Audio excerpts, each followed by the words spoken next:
Notimundo a la carta. Información oportuna al instante mientras realiza sus actividades al mediodía. Se levanta el paro, pero las heridas quedan abiertas.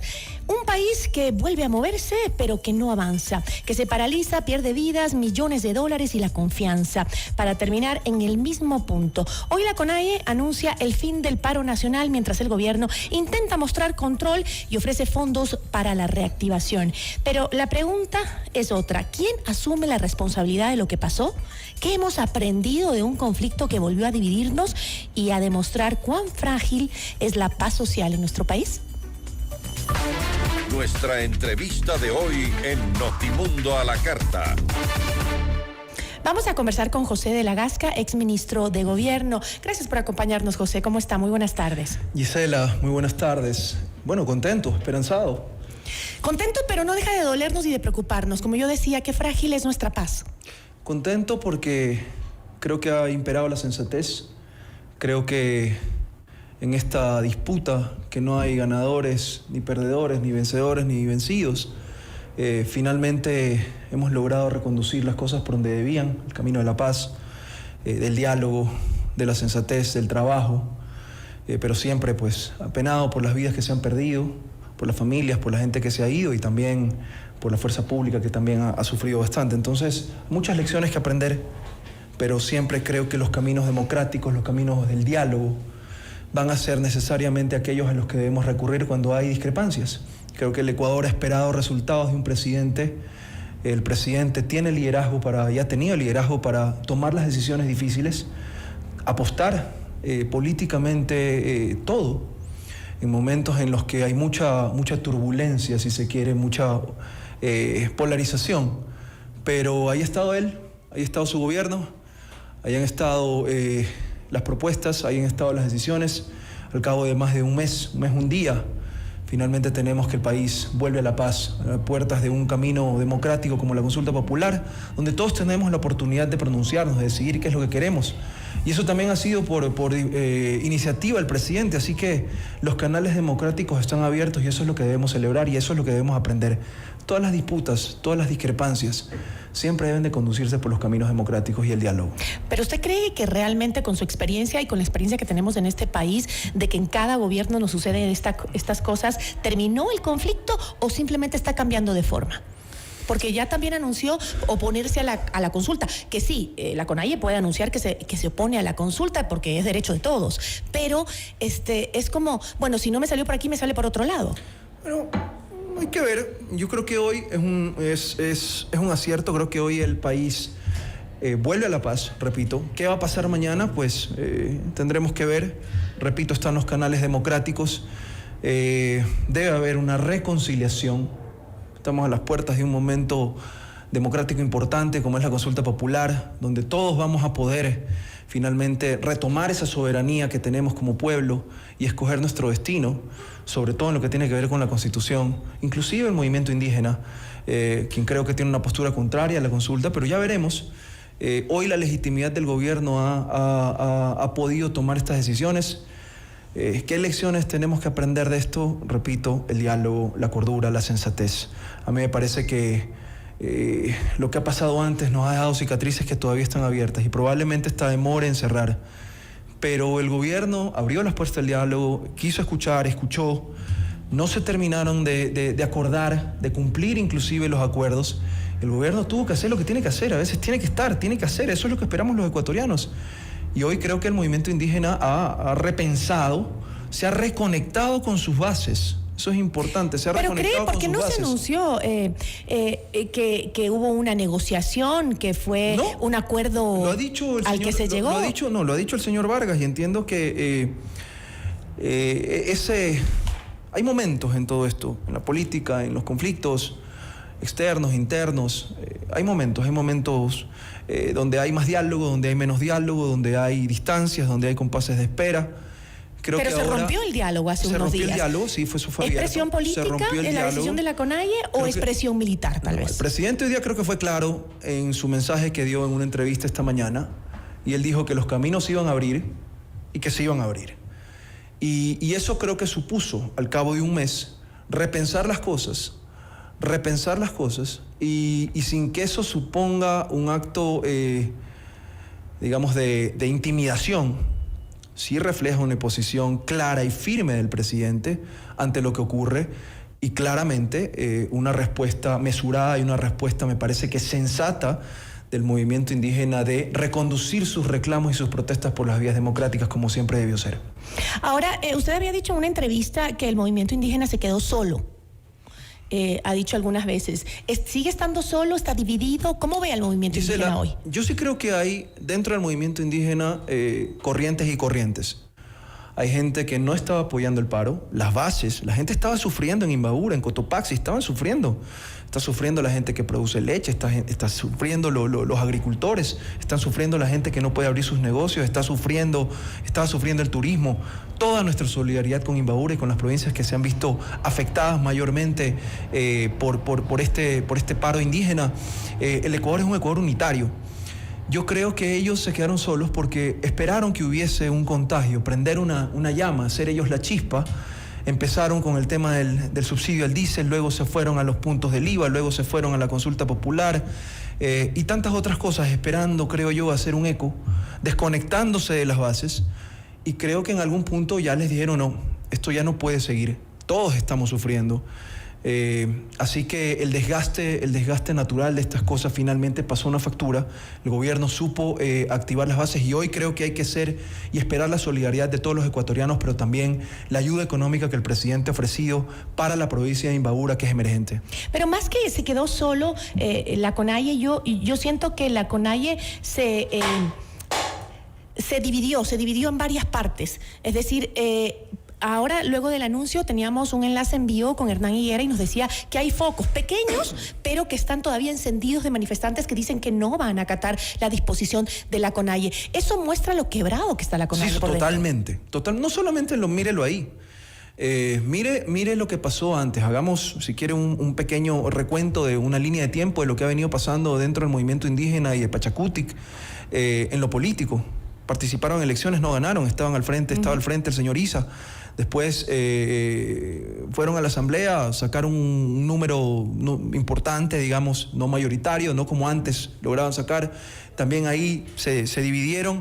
Finalmente el señor Isa perdió la CONAIE, pero también tuvo una votación importante. Salió alguien como Valos Vargas que ofrecía un nuevo liderazgo, creo que un golpe de timón. Finalmente tomó posturas radicales que creo que lo desentendían de las bases que lo pusieron ahí. Y de la gente que esperaba ver una sintonía con un Ecuador, con un nuevo Ecuador. Ellos salieron a protestar por esto. Yo creo que el camino era otro. Creo que la reconducción de los recursos del Estado es un acierto del presidente, el hecho del reconducir los recursos del diésel.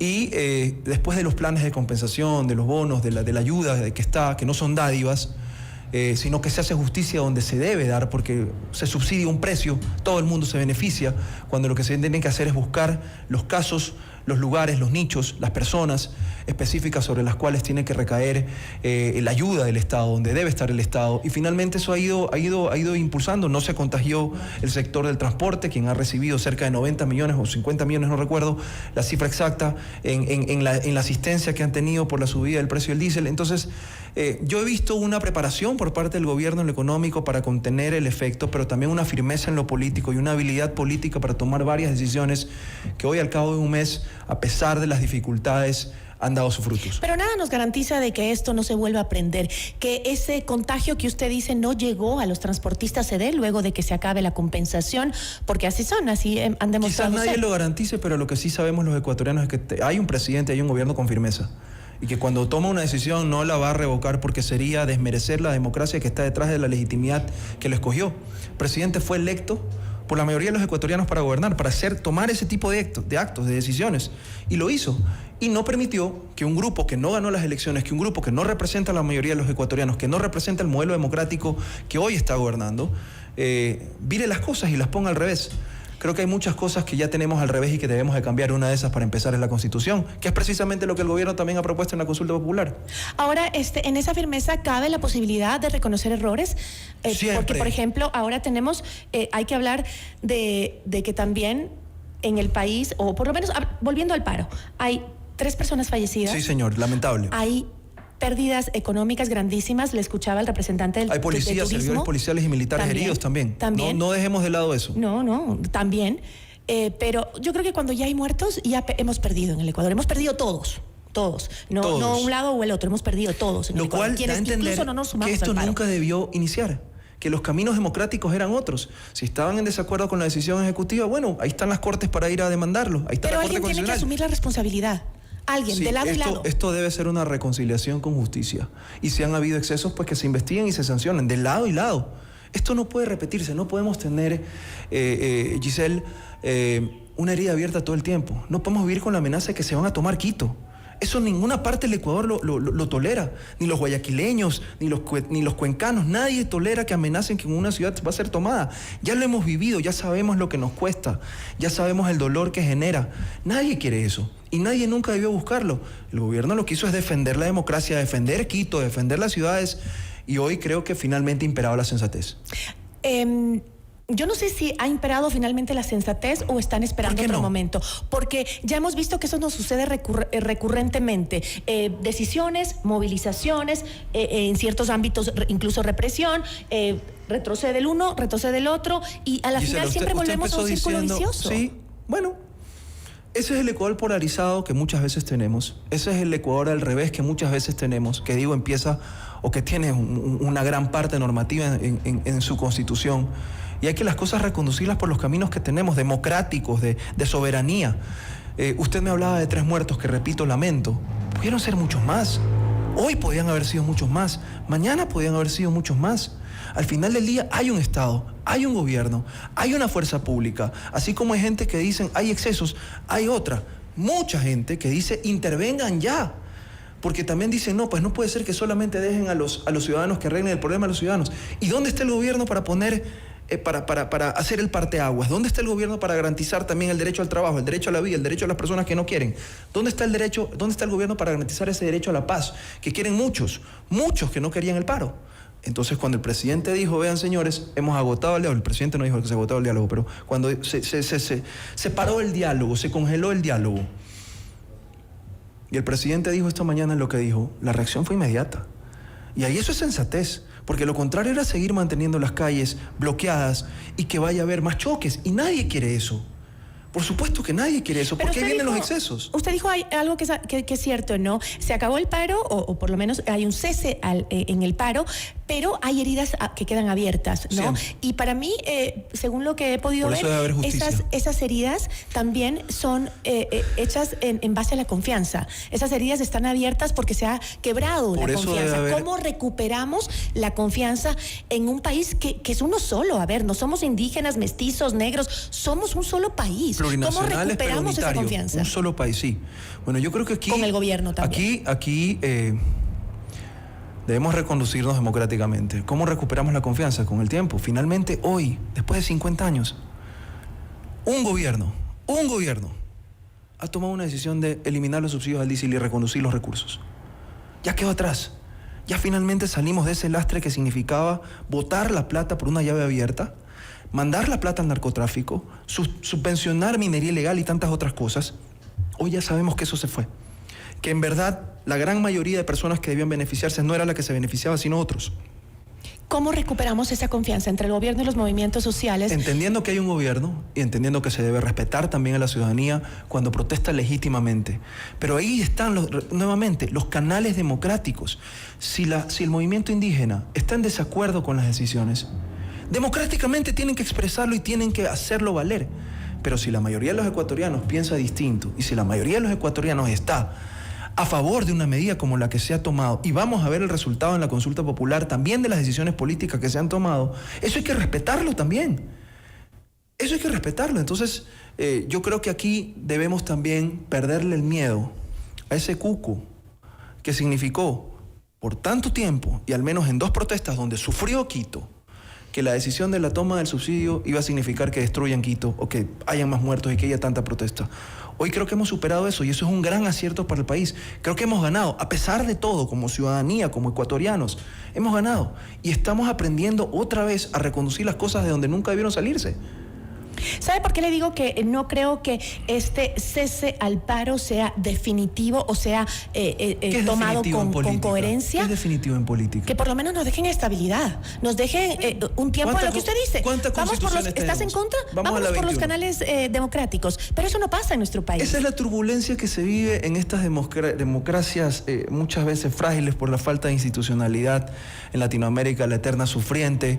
Eso no solamente se ve aquí, se ve sí, pero eso no quiere toda decir la región. Que esté bien, que sea correcto. Es un síntoma de ese corsis y ricorsis, es un síntoma de lo que todavía no logramos superar porque todavía no estamos maduros. ¿Pero qué nos impide construir estabilidad? ¿Qué es Yo creo que tenemos que crear institucionalidad y para eso hoy en día tenemos que dejar atrás lastres. Y uno de esos lastres es la Constitución. Esta Constitución que tenemos, que aparentemente era para todos, una cama para todos, pero no resultó siendo así. ¿Qué cree que es lo principal que se debería cambiar? El modelo completo de cómo el Estado se constituyó como una democracia. Es que el modelo completo es muy grande, es muy amplio. Hay que cambiarlo. El Estado no puede ser ese gran papá que lo da todo cuando no lo tiene para darlo. Porque mucha gente se queda afuera con descontento. Este debe ser un Ecuador que genere esas oportunidades, que genere la apertura, que genere el trabajo, que genere la inversión, que genere el ambiente para la seguridad, que genere un clima de justicia, que no haya impunidad. Esas cosas son las que tenemos que encargarnos de ver. Entonces, cuando yo veo que tenemos un Ecuador que dice, bueno, no, aquí todo es de derechos, y vaya, busque un juez que se los garantice y exíjale al Estado, la factura la terminamos pagando todos y no necesariamente va a donde debe de ir. Igual que los subsidios. Entonces, ese paternalismo no funcionó. Está probado que no funcionó. Aunque muchos crean que esa fue una panacea, no lo fue, no lo ha sido. Y yo pienso que tenemos que reconducirnos. Entonces, ir liberándonos de esos lastres, pienso yo que poco a poco, Gisela, poco a poco nos permite entrar en una sociedad que genere una estabilidad democrática, que genere una estabilidad de las instituciones. Y que las crisis políticas no nos afecten tanto en lo económico. Hoy veía porque Perú, hay todas las crisis, que está destrozado con el tema político. Perú, mírenlo. Pero su economía se mantiene, su estabilidad es constante. Firmes. Porque tiene instituciones firmes. Y porque el Estado no es tan paternalista. Allá no tiene subsidio al diésel. Allá no tienen subsidio al diésel, sin embargo tienen muchísima inversión extranjera. Tienen organismos técnicos que generan, no teniendo una moneda dolarizada, que generan las corrientes de un banco central súper técnico. Entonces, sí se puede, cuando se va construyendo, pero esto también viene, usted ve el sistema de justicia de Perú, es envidiable. Han tenido casos sonados y tienen sistemas muy maduros de justicia donde no puedes tener... Hay corrupción, pero hay mayor independencia. Como en todos lados va a existir. Por eso es que es la cultura de la buena gobernanza, de la integridad. Pero no es el síntoma generalizado. No es el diario vivir, no es lo cotidiano. Serán las excepciones. Y aquí, sin embargo, esa puerta donde se abrió de todo, donde prometieron en la última rueda del coche de los deberes primordiales del Estado, era garantizar un ambiente, una cultura de paz libre de corrupción, cuando debería ser el primero. Cuando debemos poder tener un Estado que sea fuerte en momentos donde debe ser fuerte, como ahora, donde tenemos la amenaza del crimen organizado, barra terrorismo, como los actos de terrorismo que hemos podido ver y lamentar, donde necesitamos un gobierno que en momentos como este pueda tener una mano fuerte, donde pueda legislar, donde pueda dentro del marco del derecho.